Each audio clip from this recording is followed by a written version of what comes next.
নমস্কার বন্ধুরা, আমি ছন্নছাড়া কবি ফিরে এসেছি স্ট্যাটিস্টিক্যাল সায়েন্সের আলোচনা নিয়ে। স্ট্যাটিস্টিক্যাল সায়েন্সের প্রধান উপাদানগুলো তাহলে কী কী হলো? একটা হচ্ছে পপুলেশন, যেটা সম্পর্কে, যে গোষ্ঠী সম্পর্কে আমরা জানতে চাই।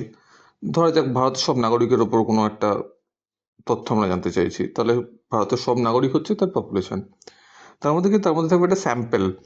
সব নাগরিকের ওপর তো মানে সমস্ত তথ্য সংগ্রহ করা সম্ভব নয়, সেটাও করা হয় সেন্সাসে, বাট স্টিল সার্ভেতে যেটা করা হয় স্যাম্পেল কালেক্ট পপুলেশন, এক পপুলেশনের একটা অংশ, এবং সেটাকে বিভিন্নভাবে স্যাম্পলিং করা যেতে পারে। র্যান্ডাম স্যাম্পলিংটা হচ্ছে সব থেকে অ্যাকসেপ্টেড, এবং সেটাও সমস্ত প্যারামিটার ফুলফিল করছে কিনা তার উপর ডিপেন্ড করছে।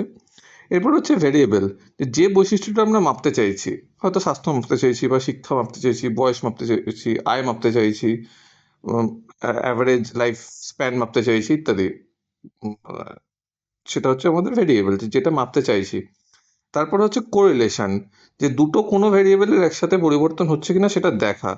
এবং তারপরে হচ্ছে ফাইনাল হচ্ছে প্রবাবিলিটি, যে সেটা মানে কোনো একটা ঘটনা ঘটার সম্ভাবনা, বা কোনো একটা পরিবর্তন অন্যটা পরিবর্তন হওয়ার সম্ভাবনা কতটা। তো এইটার উপর নির্ভর করে আমরা যে যে বিষয়গুলোতে মানে খোঁজার চেষ্টা করি, সেটা হচ্ছে একটা হচ্ছে জনস্বাস্থ্য, তো বললামই প্রথমে।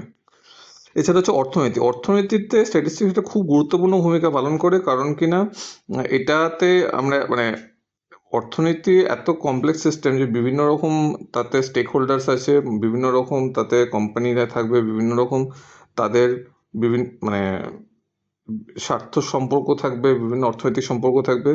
তার জন্য প্রচুর ডেটা লাগে, এবং সেটাতে বিভিন্ন রকমের statistical regression analysis, statistical analysis করা দরকার হয়।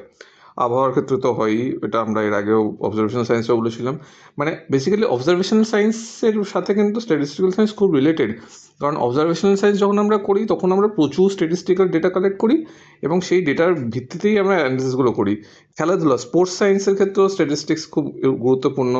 এছাড়া সাইকোলজি, সোশ্যাল সায়েন্স, যেগুলোতে মানে একদম এক্সপেরিমেন্টাল লেভেলে কাজ করা যায় না, সেখানে স্ট্যাটিস্টিক্স খুব দরকার। যেমন জিডিপির ওপর মেন্টাল হেলথের প্রভাব, ডিপ্রেশনের প্রভাব কীরকম, বা আমাদের যে বিভিন্ন রকম হ্যাপিনেস ইন্ডেক্স হয়, সেগুলোর সাথে আমাদের দেশের সরকারের যে পলিসি, সেগুলোর ডিপেন্ডেন্স কীরকম, এগুলো স্ট্যাটিস্টিক্যাল সায়েন্সের মাধ্যমে বার করা যেতে পারে।